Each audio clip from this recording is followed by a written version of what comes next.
السلام علیکم friends, welcome back to my YouTube channel daily tips with Asma. خواب میں غسل کرنا۔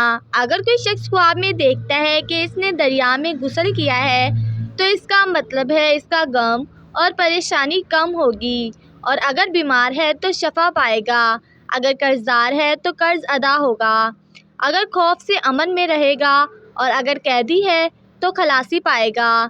اگر دیکھے کہ تھوڑے پانی میں غسل کیا ہے، صرف ہاتھ منہ دھوئے ہیں، تو اس کا مطلب ہے خیر اور نفع حاصل کرے گا۔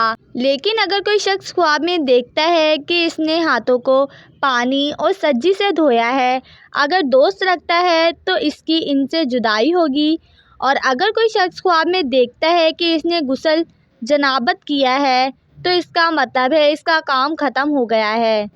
اگر کوئی شخص خواب میں دیکھتا ہے کہ اس نے جنابت سے غسل کیا ہے تو اس کا مطلب ہے جھوٹ سے پاک ہوگا، جو زیادتی اور نقصان جنابت کے غسل سے ظاہر ہوگا۔ فرینڈز، اگر آپ کسی بھی خواب کی تعبیر جاننا چاہتے ہیں تو کمنٹ باکس میں کمنٹ کریں۔ Thanks for watching. اللہ حافظ۔